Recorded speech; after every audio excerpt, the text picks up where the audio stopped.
technology could create comparable problems with memory and attention, a digital dementia. Hello and welcome again. As promised, this is one of the series that we did with Dr. Benge, learning about the effects of technology on our brain health. More specifically, how does using your phone affect your memory and thinking? Now, in this particular video, as promised, we are going to review three important topics. Number one, the active and the passive use of technology and which one is better for us. Number two, what brain exercises can we do and how to stimulate your brain cognitively to help with keeping our memory and thinking good. Number three, we will also talk about the very important and the very interesting topic that is, how does AI, the artificial intelligence, affect our memory and thinking? This is an evolving topic, so all the information in this video is very new. We are still learning and understanding how artificial intelligence or AI affects our brain, more specifically memory and thinking. What kind of cognitive stimulation that we get out of technology? What has your research and your work so far has shown us in that regard? Yeah, absolutely. So it was fascinating to read all of these studies of individuals who are looking at these phenomena. One of the ones that kind of sticks out to me was one of the studies that looked at the UK Biobank study. And it compared the variables that were in that study included just watching TV versus searching for information on a computer, right? And so it was a very crude variable, but I love the way it set it up because it held those two in contrast. And what you saw was the more hours spent passively watching TV, we saw an increased risk of developing cognitive decline versus actively searching for information seemed to be associated with reduced rates of cognitive decline. And so I do think that is the active engagement piece that seems to be most mission critical here.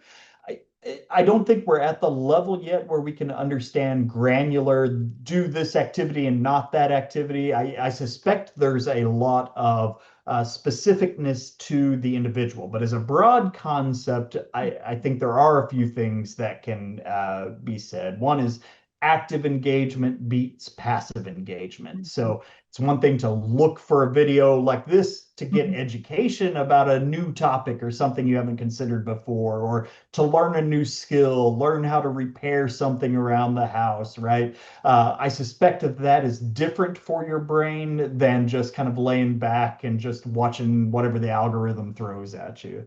I think that something that makes you learn a new skill is probably going to be something better than repeating the same thing that you've done over and over again. Again, the data will prove us out whether we're right or wrong about that. But I do think one important dimension is active versus passive engagement. I think the other thing that's important to keep in mind is you have to find things that the individual enjoys. And this I know from my work as a clinician. If you don't enjoy it, you won't do it. And so, and that can be with physical exercise. That can be, we lecture people all the time. You need to be physically active, mentally active, socially active, cognitively active. You need to do those things, but what is going to work for you is going to be different than someone else. And so, if you hate, chances are good if you're watching an online lecture, you enjoy online lectures. There's a lot of them out there. Go find that. But if you didn't like school, you're not interested in those topics, you don't like listening to lectures, then that's not a path you have to go down. Maybe it's something different. Maybe you go learn about a hobby or a place you could travel to or a language that you want to learn. That's fine. Find things that you enjoy, but that are challenging and help you learn and actively engage. And I suspect those are going to be better for your mind over the long term than either passively consuming or trying to make yourself like something that you don't enjoy. Yes, absolutely. I mean, this is something that, at the end of every consultation we get, what should I be doing for the brain exercises? So, we talk about physical exercise, we talk about healthy eating as the 6 or 7 pillars of health that we talk at all our cognitive visits. And I think when we think about cognitive health, it is a tendency to think about brain exercises and crossword puzzles or buying an app and doing this and Yeah. paying some money to be cognitively stimulated. And sometimes, if I ask them, do you like to dance? And they say yes. And I say there's a lot of brain energy to coordinate the Absolutely. steps, and it can be social. It can also get you aerobic exercise. Are there certain things, because sometimes I drop that idea, but sometimes families are truly looking for a cognitive exercise. Are there Sure. any recommendations that you give to your families? Yeah, so exactly kind of what you just said. The very first question is this someone who enjoys these sorts of basically games and that sort of thing? Because if they don't enjoy it, then it's just not going to stick. That being said, there are some things that have some decent empirical support, though. There's a lot of caveats and asterisks to this, but for the Brain HQ and Lumosity type platforms, there is at least some empirical support. You can read that literature and you can ask about generalizability. How does learning to play a matching card game on a screen generalize to remembering what you need to get at the grocery store? Those are quibbles, but for people that are like really motivated, there are a couple of that have some empirical support out there, and more coming. It's a hot area. So I mean, I remember there was a time when I think you've mentioned this paper, Life on Google, or mhm. Life Yeah, Before Google or something like your brain on Google. Yep, right Yeah. on Google. And I think we're now moving to things in cognition we never imagined that technology will ever help us with. So ChatGPT or AI in technology, those softer skills that we were so proud are very human. Thinking a response to an email, thinking a response to a social situation or other complex tasks, which used to be very kind of personal or human-like, is also something that technology kind of has stepped into. And I think we will now have your brain on AI or something like that, which is another stream or area of research where how these new AI tools have affected us. Yeah, we have a study actively in the field right now. We've just recruited our 10th participant, and as of today, and we actually are having them wire them up for EEG, and we're having them do a number of different tasks. But three of the tasks in particular are watching a passive video, doing a search with a traditional search engine, and then doing a different search with an AI chatbot. And so we're actually going to look to see how the brain networks are changing in older adults as they engage in these different types of activities. And so, there's a lot of thought out there on that. I'll me being the contrarian that I am, I like to kind of play both sides. Most people seem to think that these sorts of devices would lead to an overall kind of loss of neuronal functioning. I think that disuse hypothesis is certainly there. I think my gentle pushes on this would be, I know as I have gone on in my career, I am not able to do as much of like the nitty gritty coding and manually writing APA references for papers and all those things that I did earlier in my life. And I have very natural intelligences that are doing the bulk of that, while my job becomes more of managing and setting the agenda and doing these things. And I feel very cognitively tired at the end of the day trying to manage very natural intelligences. And as so I think our brains will adapt. I think there are going to be some areas that maybe are not as strong as what they once were, but I think the need for brain networks that do other skills involved with managing these tools and setting agendas and going through that would happen. What I'll also tell is individuals is that our brain has already adapted to so many technologies. We just take them for granted. So you think about writing and reading. Those are technologies. And when you look at like the areas of the brain that activate for reading, we took an area that was really good at looking at details of faces, and it was right near the parts of the brain that are associated with our word networks, and it brought those two together, right? And so economics are the same way. The parts of your brain that light up for very primary reinforcers like food light up for money, right? Our brain has adapted to these technologies to kind of work alongside these networks that we have. So change is inevitable.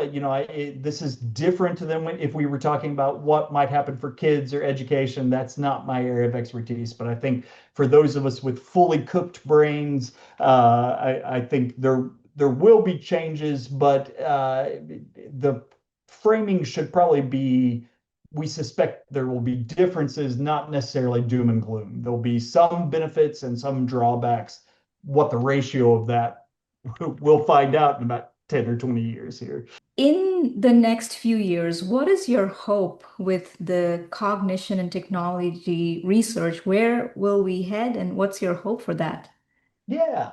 So I think there's kind of what my group is shooting for and what I'm hoping for. We're tackling these issues from a number of different fronts. So right now, in the world right now, we have kind of three technology generations that are going, right? So we've got the digital pioneers. These are our current older adults. The generation that gave us the internet is now getting to the age where these Alzheimer's and related dementias come up. So we certainly need to understand those individuals. However, we also have the early adopter generation, and that's individuals around my age, and so we're individuals who did not grow up with ubiquitous kind of access to technologies, but we got exposed to them relatively early on, and I suspect that we have a different relationship cognitively, physically, socially with technology than what the digital pioneers do. So I suspect we need to understand the differences between digital pioneers, the early adopter generation, and now my children and their generation, the digital natives who have always had technology from early in life. And so we really need to understand how these different users how technology is influencing their cognition, whether it's from the potential stimulating effects for a generation that already had their brains developed before they started using with it, to what are the risks for technology for kind of those early life precursors, getting a strong vocabulary, engaging with education, being physically active, because it may be that the relationship between technology use and dementia risk factors varies wildly generation to generation. So that's one aspect that our group is hoping to tackle. We're still, I'm very hopeful that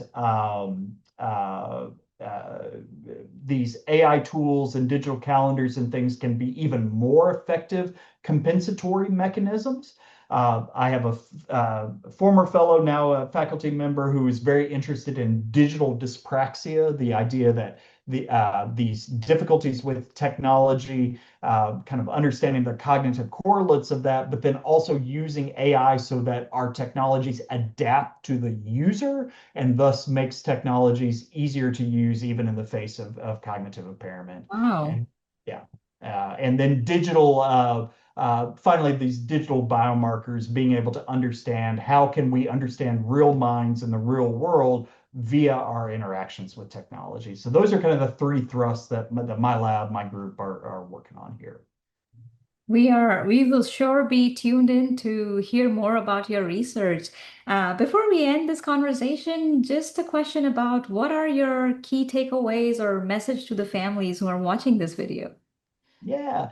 So I would say a couple of things to take away. One is that take a close look at uh, your relationship or your loved one's relationships with technology. Technology is not a good or a bad. It's not a black or white, all or nothing thing. There are upsides, there are downsides. What I do encourage people when they engage with this material is to just use this as a reflection on what are the things that might be helpful and what are the things that are being downsides, right? Try to be a mindful consumer of technologies and engage with the stuff that your gut instinct says is doing good. And also maybe try to audit out some of the things that when you get to the end of it, you're like, I'm drained, I'm exhausted, I'm no smarter than when I started. And so have a thoughtful relationship with your technology. I would say the other aspect to kind of take away from is be thinking about ways that technology can be a part of your life, particularly if you're living with cognitive impairment or you're helping someone who has cognitive impairment. What are ways that technology can shoulder some of the burden for you? It doesn't have to fix everything, but can it be, let's spend some time to get this bill on auto pay? Can it be, let's set up a reminder on this so that it's one less thing for me to think about? Uh, we don't have to find a magic wand to cure all the problems. Find that next piece of friction and see if there is a tool that might help some with that. If not, that's okay. But I think caregivers and individuals living with these conditions have to shoulder a lot of burden, and more I'm hopeful that there are tools that can help.